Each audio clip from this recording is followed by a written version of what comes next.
chapter, we shall be examining control theories.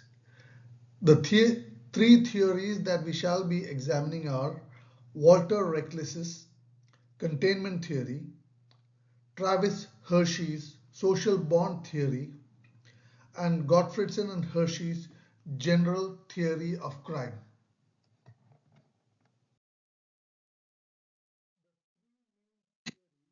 Dominated criminology are the learning theories, with differential association theory being the most prominent contribution, strain theory with Merton's anomaly theory being the most important one, and control theories, which was first clearly enunciated by Travis Hirschi with the social bond theory of 1969. Hirschi stated that the three main theories to explain crime are control theory, strain theory, and cultural deviance theory, or the differential association theory. He said that the three theories are competing theories and should be empirically tested. For testing theories, he underlined the importance of survey research. However, before we study Hirschi's social bond theory, we must familiarize ourselves with Walter Reckless's containment theory of 1961, which is a theory that preceded Travis Hirschi's social bond theory and can be seen as an early exposition of control theory. Reckless classified theories into two groups of push theories and theories. Push theories identified factors that would push an individual or compel him into acts of crime. The push could be social or external, or psychological, which is internal in a person. Social strain is an example of push arising from external or social forces. On the other hand, individual traits such as restlessness, aggressiveness, need for immediate gratification are psychological internal push factors. Pushes can also be seen in the environment, such as conditions associated with poverty or deprivation, conflict and discord, minority group status, and limited access to success in the opportunity structure. In addition to the push factors, he identified pull factors that would attract a person towards criminal acts. Pull factors lured people into crime by providing antisocial models and companions who could influence a person into a life of crime.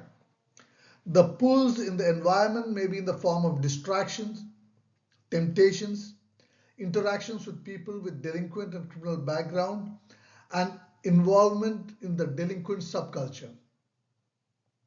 Reckless identified differential association and social learning theories as theories that explain the pull factors.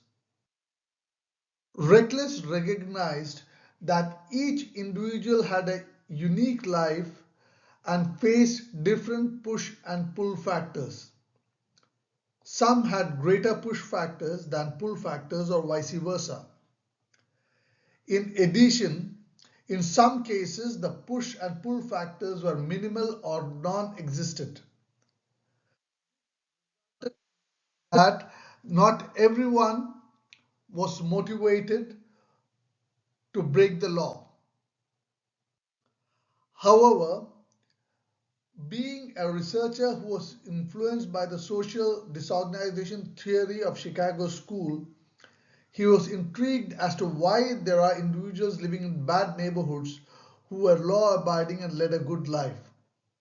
This resulted in the formulation of the containment theory. Reckless stated that controls against crime can be divided into two broad categories of outer containment and inner containment. Outer containment is similar to the concept of informal social control and the opposite of social disorganization. External conditions or forces in society that limits an individual's exposure to criminal pushes and pulls. It intercedes when there is a possibility of a juvenile being exposed to criminal tendencies and taking to crime. Outer containment is strong in organized communities and weak in disorganized communities. Outer containment acts as a buffer to protect an individual from criminal influence in the social environment.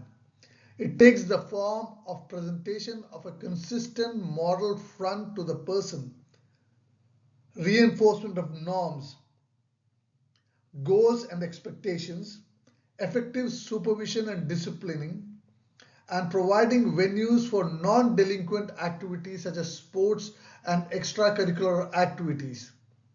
The outer containment protects the individual through social institutions and families.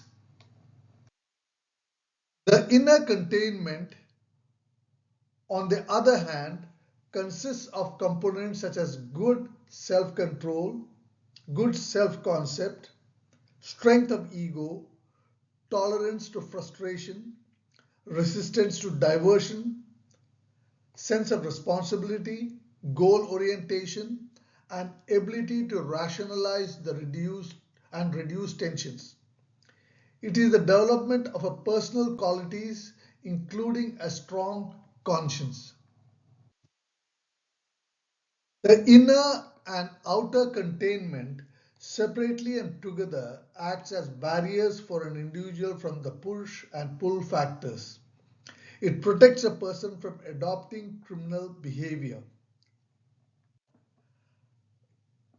Containment theory can be used to explain occurrence and prevention of crime against persons as well as crime against property. It is therefore both a sociological and it therefore has both a sociological and psychological perspective. Because of this, the theory can be used to form crime prevention programs through developing better outer containment systems in a community and inner containment in individuals. However, the, the theory has limitations as both inner and outer containments have multiple dimensions which are difficult to measure, as well as there is a lot of interaction between the inner and outer containment which would be difficult to model to ascertain how the containment system protects a person from adopting criminal behavior.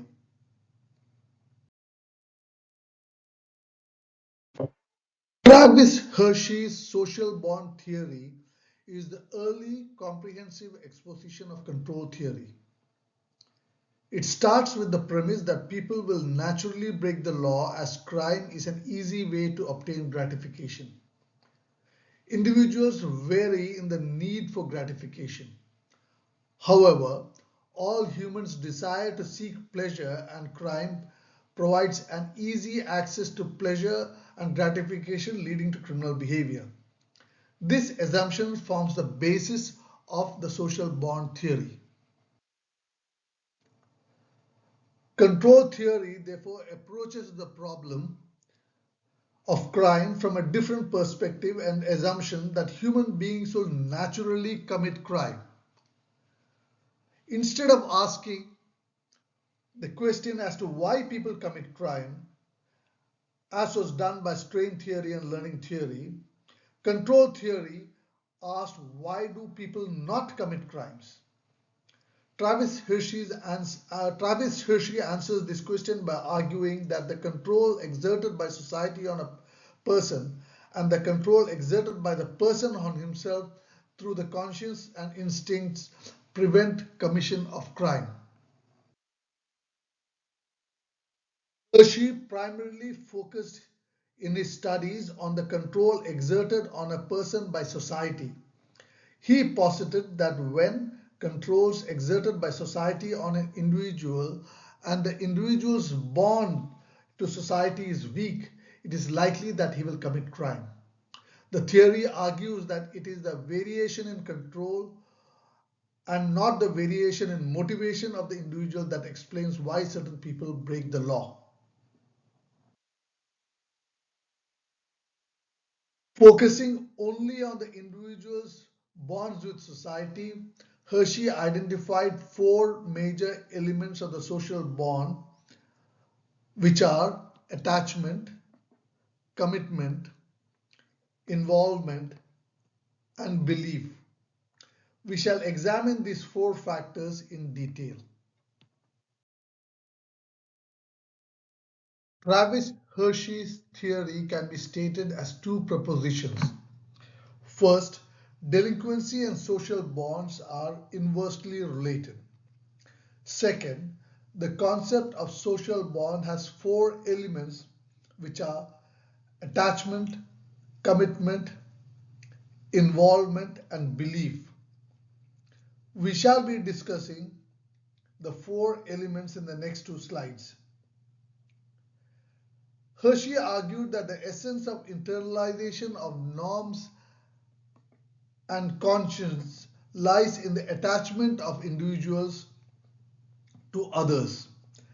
Attachment involves an emotional connect with another person. Young people are attached to parents, peers, teachers, and other adults. When such an emotional connect exists with others, youth are more likely to consider as to what the other person will think of them. The young person will be concerned and cautious that their action will disappoint the significant other and disrupt their relationship. This would lead to a degree of restraint. Attachment results in not only direct control when the young person is in the presence and the watching eyes of parents or important others, but will also result in indirect control because the youth will take into account the parents' preferences due to the attachment. While the attachment is weak, the young person becomes free to do what he wants and may commit crime. People commit crime because of fear of consequences. This rationale, which supports conformity, is called commitment by Hershey. People invest time and energy in a certain line of activity such as education, acquiring reputation, or building a business. When an individual considers deviant behavior, he takes into account the cost of the deviant behavior and the risk of losing the investment he has made in a conventional career and life. The decision to commit a criminal act is rationally determined. The commitment to conformity is based on the rational assessment of the costs and benefits of a particular behavior. The decision of commitment to conform is based not only on the sunk costs of investments made in life, but also of hopes to obtain more in the future. Developing on the conventional wisdom that the time and energy of an individual is limited. In the social bond theory, Hershey posited that a person would lead a life of virtue if he is busy being involved in conventional things. Such a person would not have the time to engage in deviant behavior. The concept of involvement has been extensively used in the efforts to control crime by police and other social agencies by introducing sports and recreational facilities to keep susceptible young persons engaged. Basketball leagues, music, and other vocational activities done by social agencies keep young people off the streets, preventing them from engaging in criminal activities. Social bond theory assumes that existence of a common value system within society, which are to be obeyed by law-abiding citizens. The theory argues that young people who believe that they should obey the rules of society, especially those that forbid crime, are less likely to be involved in criminal activities. Social bond theory is therefore contrasts with the differential association theory, which argue that juveniles learn beliefs that positively value crime or definitions favorable to the violation of the law. In contrast, control theory generally and social bond theory in particular assert that delinquency is not caused by beliefs that require delinquent behavior, but the absence of beliefs that forbid delinquency.